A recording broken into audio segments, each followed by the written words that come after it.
So this is the next session. So I'll go a little into the history of vaccines just to understand what a rabies vaccine is.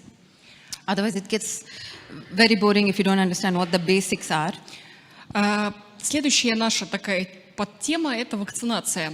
Прежде чем мы непосредственно перейдем к режимам вакцинации и к применению вакцин, давайте немножечко к истории обратимся, потому что в противном случае вы уснете, заскучаете. Okay. So in the late 1800s, the first rabies vaccine was developed by Louis Pasteur. В 70-х годах 19 века была изобретена вакцина. Изобретена она была Луи Пастером. And 100 years before that, a smallpox vaccine was developed by Edward Jenner. За 100 лет до этого была изобретена вакцина против оспы. So even before that, there was something called variolation. Variolation, that's what they did was... You want to... В любом случае, до этого времени существовала такая практика, как вирулизация. So what they did was they took pus out of a smallpox pustule and cut another person's skin and put the pus into that person. Каким образом выглядел вот этот процесс? Забирался гной из пустул у людей, больных оспой, и он вводился, частицы этого гноя вводились в порез, ятрогенный порез кожи человека в качестве такой попытки предотвратить, выработать иммунитет. Okay, so what Edward Jenner did was he understood, well, there was a folktale, like a rumor, saying people who had cows and who milked cows wouldn't get smallpox. Что было обнаружено в рамках вот этого процесса, было связано с тем, что люди, которые ухаживали за коровами, скотники, доярки, они не заболевали оспой.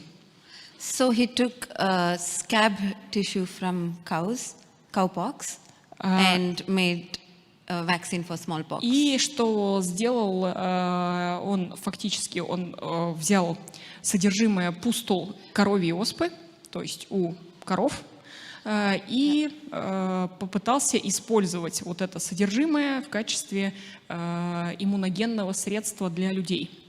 So Pasteur was influenced by that. Это дало вдохновение Пастеру. So before that, I want to tell you the 4 types of vaccines. That's live vaccine, which is attenuated. Давайте, прежде чем мы перейдем непосредственно к рассмотрению типов вакцин, в принципе, доступных, давайте рассмотрим, в принципе, классификацию вакцин. Существует 4 базовых типа вакцин. Первый вариант – это живые аттенуированные вакцины. And then there's the inactivated vaccine or killed vaccine, where you kill the organism and then give it. Инактивированные или убитые вакцины, когда вирус убит, и вы получаете частицы этого вируса в качестве вакцинации. And then there's toxoids, where you use the toxin of the organism. Токсоидные вакцины, которые содержат токсин, который выделяют те или иные вирусы. And the last one is subunit or conjugate vaccine, where you make another organism produce proteins of the organism you want to prevent. И четвертая версия вакцины, четвертый тип вакцины – это субъединичные или конъюгатные вакцины, когда мы наделяем некий другой микроорганизм свойствами вырабатывать вещества, которые вырабатывает обычно вирус, нас интересующий. So the point to remember is lifelong immunity is given only by live vaccines. We were able to eradicate smallpox, control polio, and eradicate rinderpest only because of a live vaccine. Нужно помнить о том, что пожизненный иммунитет мы приобретаем только в результате вакцинации живыми вакцинами. Такие заболевания, как оспа, как полиомиелит, удалось ограничить их распространение только благодаря применению именно живых вакцин. So what happened in 1885? Pasteur was working with other scientists like Emil Roux and Calmette to make a vaccine for rabies. before I go there, what else is Pasteur famous for? Прежде чем мы углубимся в дебри изобретения и разработки вакцины против бешенства, давайте вспомним, чем был знаменит Пастер. Does anyone know? Кто-нибудь What else знает? did he do? Пастер? Что сделал Пастер? Come on. Ну?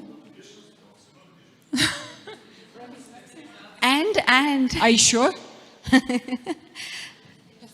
pasteurization, yes. Was that your answer? Was that your answer? Pasteurization from here? Oh, okay, good. Пастеризация, конечно. Yes. And 2 other vaccines he made apart from rabies. Кроме бешенства и пастеризации еще 2 вакцины он разработал.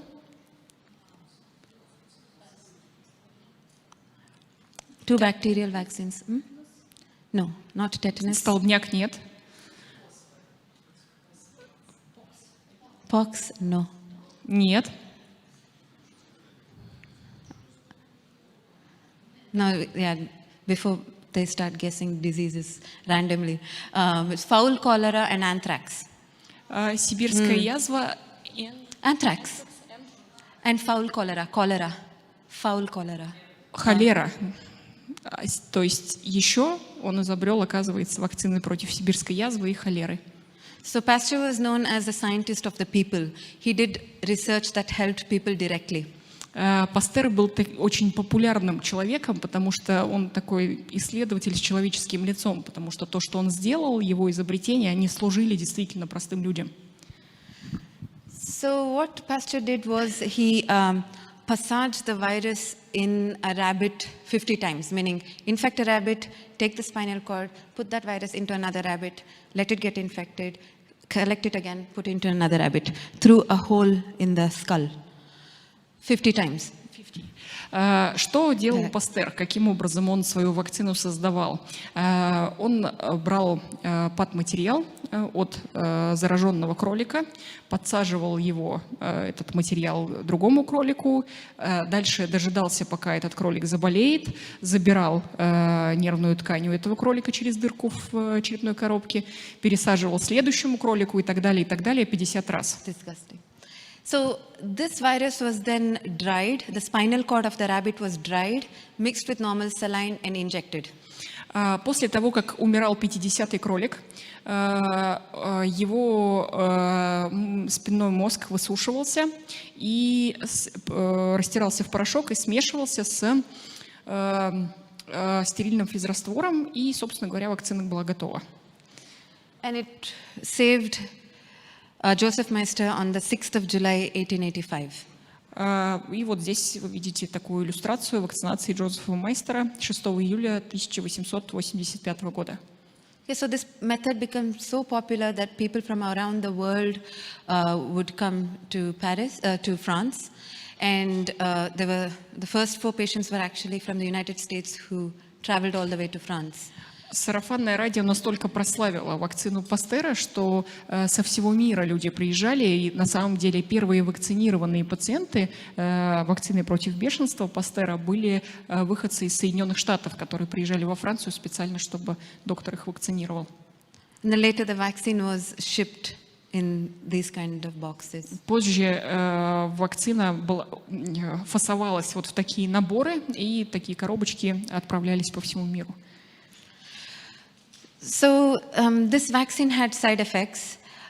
First, it was a partially live and partially attenuated, live and partially killed vaccine because he dried it, so it was half killed, and he mixed a live virus.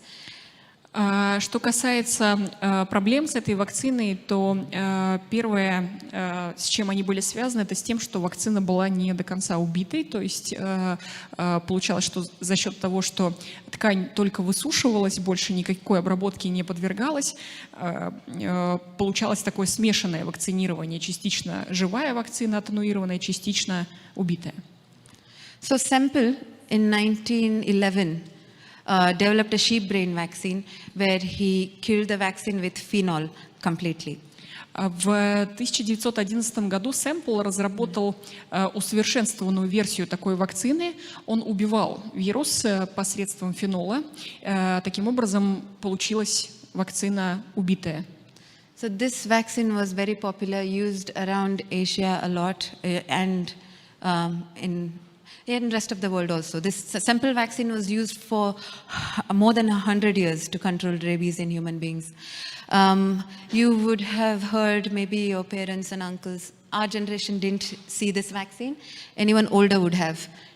Taking vaccine around the belly, 14 shots. Anyone remember? Вакцина, это вакцина сэмпла, она была очень популярна. Особенную популярность она получила в Азии. В других частях мира также ей активно пользовались. Более того, использовали ее на протяжении 100 лет. Достаточно долго она поддерживала свою популярность. Наверняка вы все слышали о пресловутых 40 уколах в живот. Это как, да, слышали? Да? Да, делали сами себе. Do they remember? Yeah. Okay. So this has been banned in the world right now. 2004 India banned this vaccine because it's a nerve tissue vaccine. The myelin in the nerve causes reactions in the body, live patients. Прекращение применения этой вакцины было связано с реакциями, негативными реакциями на нее. Считается, что так как это тканевая вакцина, получена из ткани нервной, миелиновые оболочки, которые остаются, фрагменты миелиновой оболочки, которые остаются в этой вакцине, вызывают отрицательную реакцию на нее. So to get brain tissue with less myelin, you needed a baby's brain. So suckling mouse brain was used. Для того, чтобы избавиться от вот этой неприятности, нужно, соответственно, получать нервную ткань с меньшим содержанием миелина. Где мы можем взять мозг с небольшим количеством миелина? Это мозг новорожденных животных. Таким образом, появилась вакцина, изготовленная на основе нервной ткани подсосных мышат. Okay, so this vaccine was developed by a scientist in Brazil and Russia at the same time in the late 1950s. Эта светлая идея пришла бразильскому ученому и русскому ученому одновременно. So slowly we moved away from nerve tissue vaccine to cell culture vaccine, where you grow the virus on a cell culture. Постепенно с этого момента произошла трансформация, и от тканевой вакцины постепенно стали отказываться в пользу вакцины, вируса, выращенного на культуре клеток. And the first few cell cultures, which are even still popular today, were on chicken or poultry cell cultures, like duck cell or embryo. Первая такая вакцина была сформирована на основании вируса, прирощенного, чья масса была прирощена на эмбрионах птицы сельскохозяйственной. And viruseline being a monkey kidney tissue cell culture, which is also very popular. Еще одна популярная среда, культура клеток для приращивания вирусной массы, это культура клеток почек обезьяны. Okay, all these are killed vaccines. Все эти вакцины, о которых мы говорим, вот эти последние вакцины, это все убитые вакцины. And that's why you need a booster. We need a booster, dogs need a booster. Поэтому мы все нуждаемся в ревакцинации. У нас нет пожизненного иммунитета. Okay. Now we have live virus vaccines, which are used for controlling rabies in wildlife through oral bait vaccine. На сегодняшний день мы также располагаем возможностью применять живые вакцины против бешенства, которые используются главным образом для контроля очагов бешенства в дикой природе у диких животных. И применяются перорально они. So they're genetically modified not to multiply too much. They enter the system, multiply a few times, cause a immunogenic response, and then they die. Это специально генетически модифицированные вирусы, измененные в условиях лаборатории таким образом, чтобы не реплицироваться многократно. То есть они обладают ограниченной жизнеспособностью. Животное, когда получает эту вакцину, получает этот вирус, происходит краткосрочная репликация, достаточная, по мнению ученых, для того, чтобы спровоцировать иммунный ответ, и затем вирус отмирает, погибает. So this is how Europe eliminated rabies, fox rabies. and how United States controls skunk and raccoon rabies. Именно с помощью вот такой живой вакцины происходит контроль распространения бешенства среди популяции лис. В Соединенных Штатах, например, с помощью этой вакцины пытаются контролировать ситуацию с бешенством скунсов и енотов. They drop vaccine baits from helicopters. Фактически просто, как у нас оленей вакцинируют, разбрасывают вакцину, вот этот как бы содержащий живой вирус, разбрасывают частицы с вертолета или с какой-то другой техники для того, чтобы дикие животные получали доступ к вакцине. Question? Вопрос, пожалуйста. Микрофон у нас нет. Есть. Говорите, я повторю в микрофон. Вопрос относительно вакцинации живой вакциной. Требует ли она ревакцинации?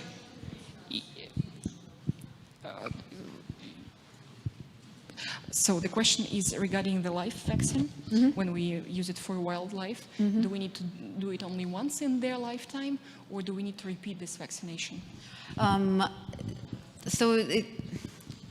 The studies show that the protection is there beyond a year. Since it's a live virus vaccine, the immunity should be longer, but we haven't seen it in the field. We haven't checked. One. Second, since you're trying to eliminate a disease in a population, you have to do it annually, so it reaches everyone. Что касается работы с дикой природой, с дикими животными, то ситуация обстоит следующим образом. Согласно исследованиям, данных исследований, показана гарантированная напряженность иммунитета у животных в течение года. Хотя, безусловно, мы ожидаем гораздо более длительной напряженности иммунитета. Однако никто никогда не показывал, да, вот, у нас нет исследований соответствующих, никто не проверял, сколько времени максимально длится иммунитет после применения такой живой вакцины диким животным. Но с учетом того, что вакцинация вот таких естественных источников диких животных является профилактической мерой, то есть это попытка контролировать распространение заболевания среди популяции, поэтому такие меры должны предприниматься ежегодно для того, чтобы быть эффективными. То есть это повторяющееся постоянное разбрасывание вот этой вакцины. И их еще проверяют, что 9-кратное превышение, не опасно ли этим животным. And also this vaccine is being checked for safety. Yes, it has been checked for human safety and non-target species safety, meaning it's a raccoon bait and vaccine. But if another animal would take it, what would happen? It's safe. Для безопасности вообще жестко достаточно контролируется, не только безопасность в отношении тех животных, для которых предполагается вакцина, которые ее съедят. Вакцина должна быть безопасной для людей, но еще она должна быть проверена на безопасность других животных, которые естественным образом населяют вот этот ареал, в котором вакцина разбрасывается. То есть если вдруг не енот наткнется на эту вакцину, а какой-нибудь другой зверь. But if a person touches it by accident, it is considered an exposure and a person has to take vaccine. Однако, But it's safe.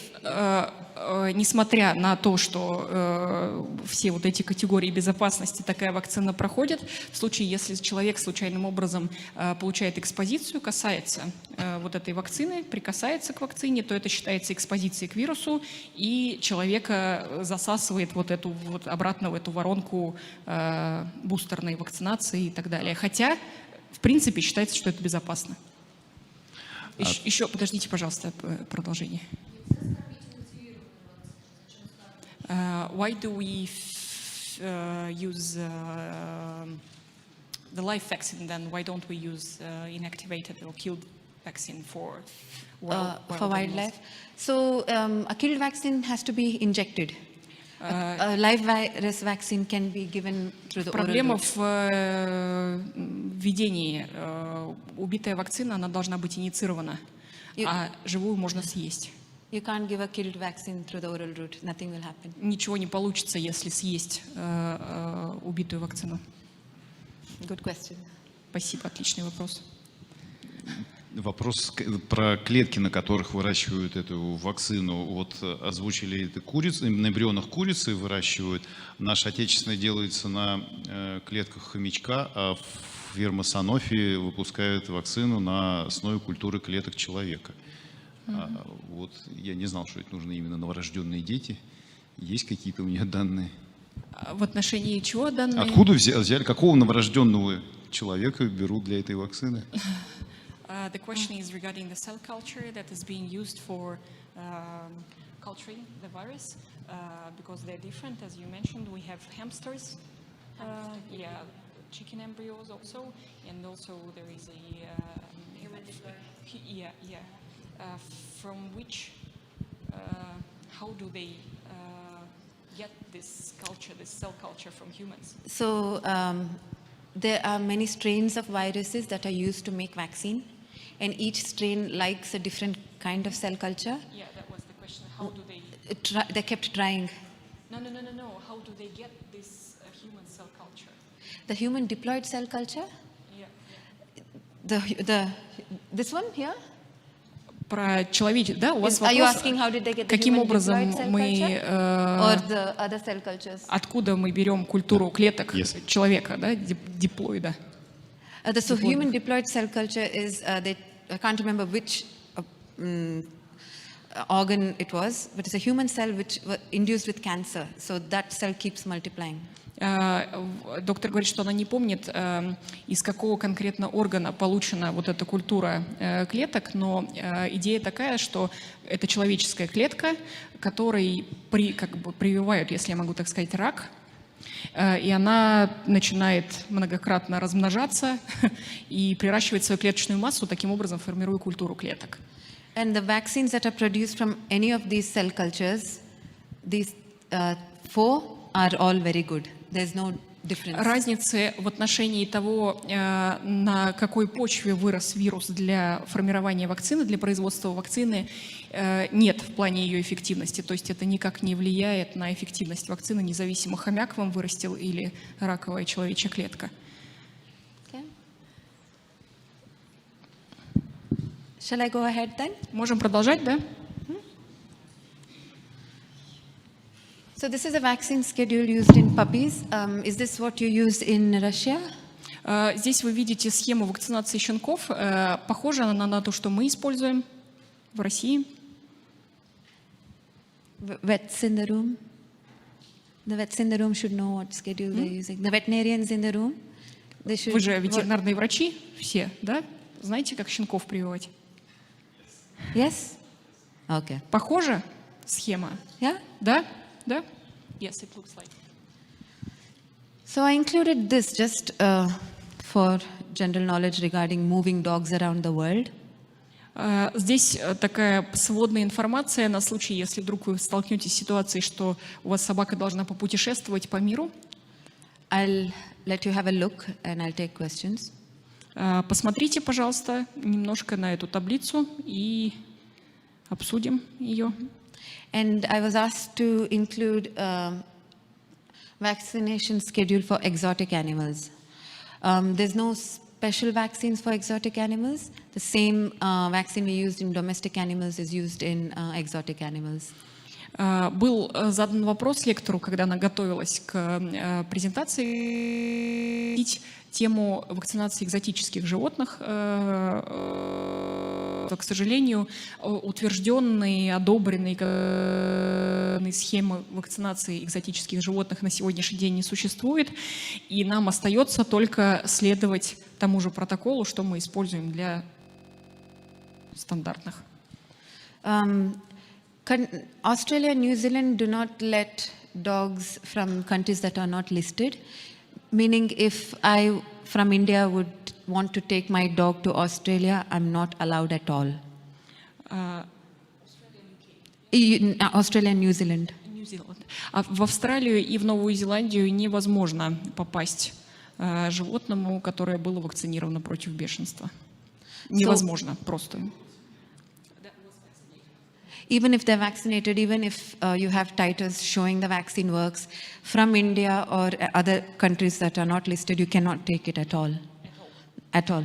Невозможно. Если титры антител показывают, что животное иммунно, например, вследствие вакцинации, невозможно такому животному попасть в Австралию и Новую Зеландию. So what people do is they move their dog from India to Singapore or US or the UK for 6 months to a year and then ship and move to Australia after, because Australia lets dogs in from UK and America. Поэтому как поступают владельцы собак, которым нужно обязательно перевести животное, например, в Австралию, из Индии, предположим, они увозят собаку из Индии, предположим, в Сингапур, держат там на протяжении 6 months to a year. от 6 месяцев до года, и после этого перевозят собаку в Австралию. It's okay. Someone had a question there. Вопрос был? Нет? Все? А. Нет вопросов? Покупаете билет в Сингапур? Okay. Any questions here? Еще вопросы? Okay. So I want to talk a little bit about our project in India.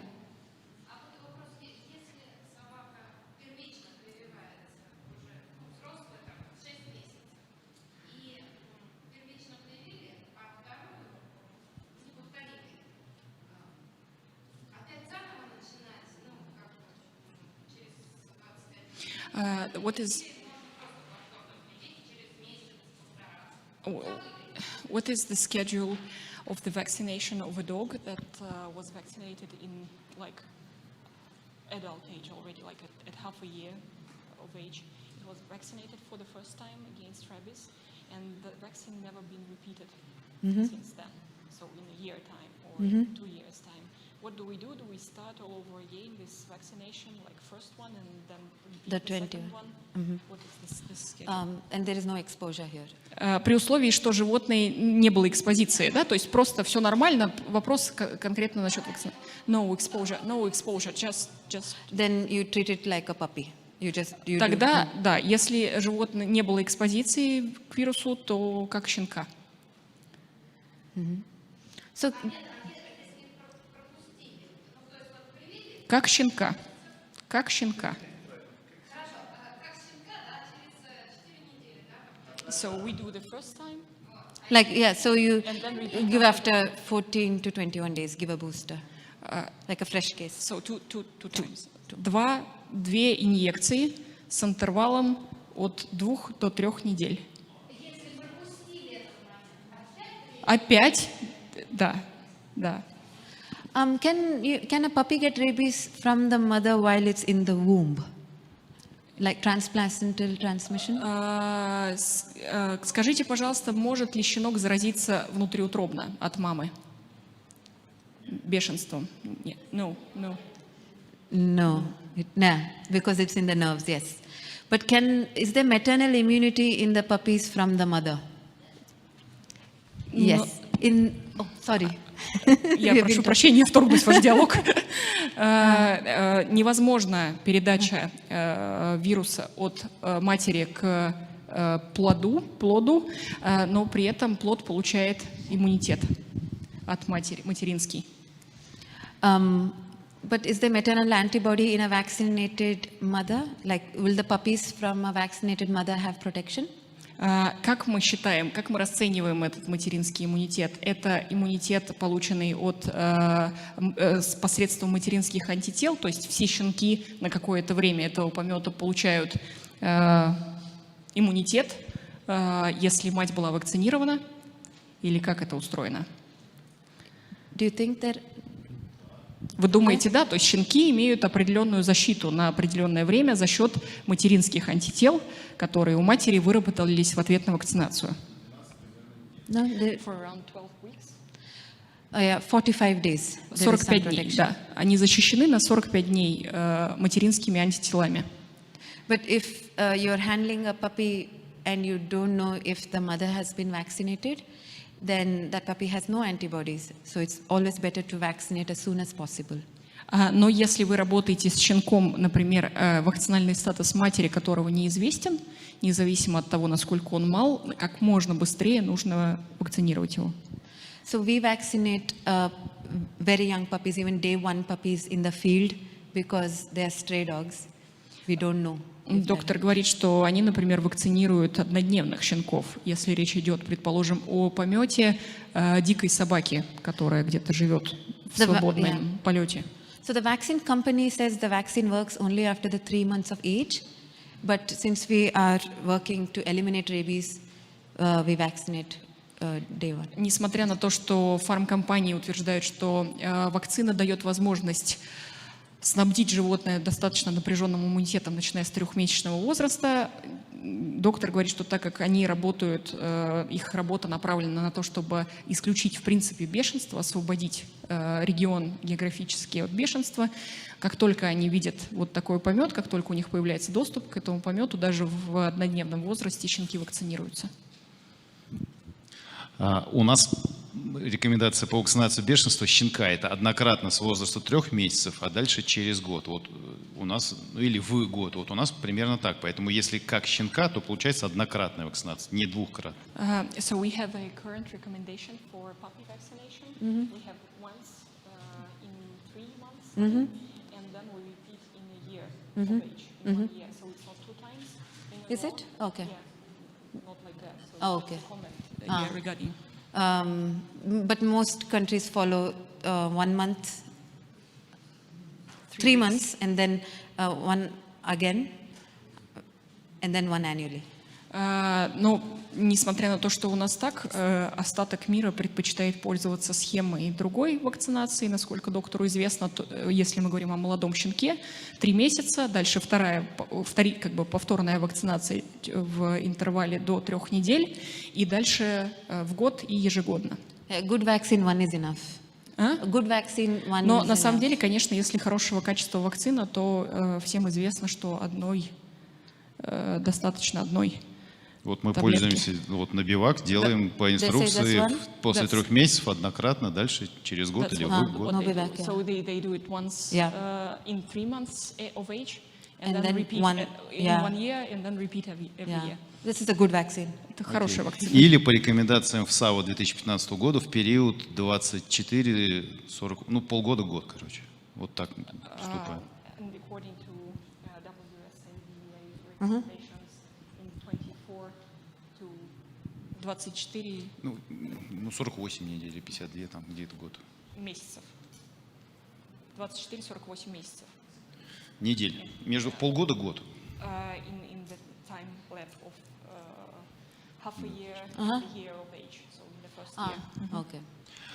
И вопрос, не отмечали ли они осложнений, каких-то проявлений при вакцинации щенков до 2 месяцев, до 1 месяца? Have you met any complications in vaccinating very young puppies, younger than 2 months? 1 Yes, sometimes we get abscess.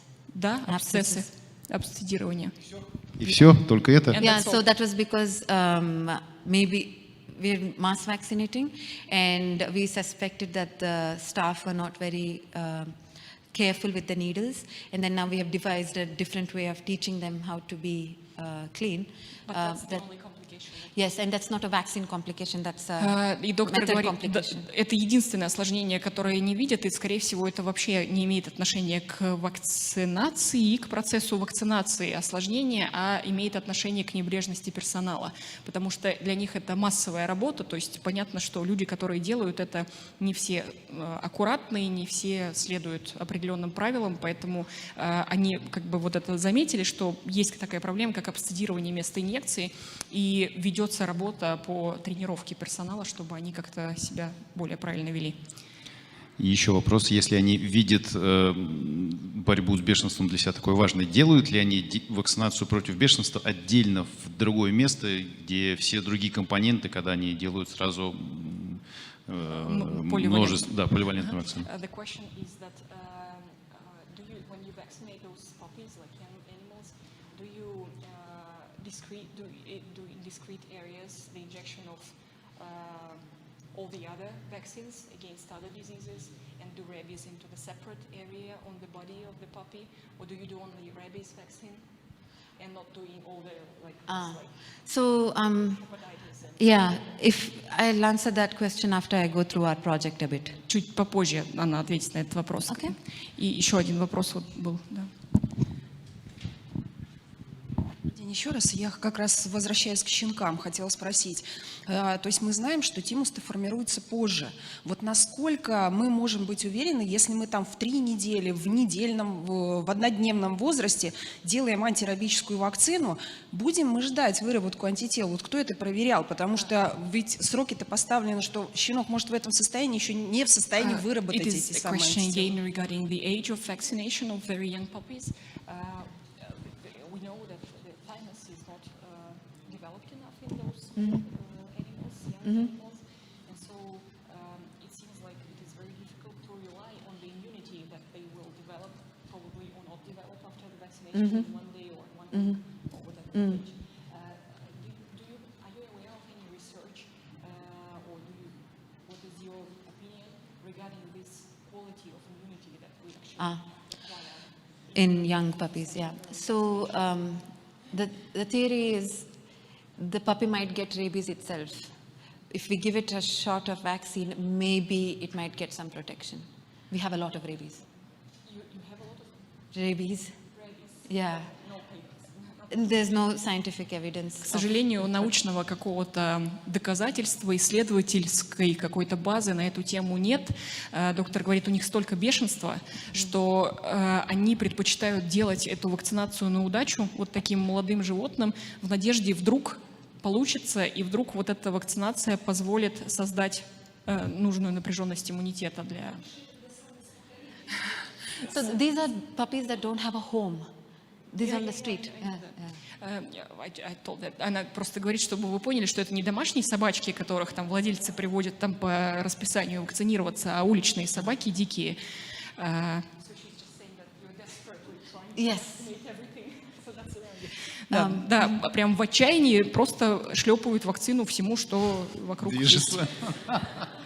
Позвольте комментарий к этому вопросу. У нас есть человеческие вакцины, о которых вот показывал лектор, и в человеческих вакцинах там прям прописано, что возраст нет, вот противопоказаний к вакцинации, возраста там нет.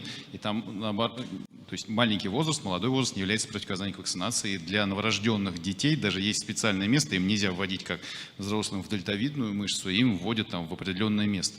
Поэтому у детей можно, там, не знаю, с первого дня рождения эту вакцину использовать, поэтому логично, что в такой ситуации они это делают. Just a small comment also regarding this question.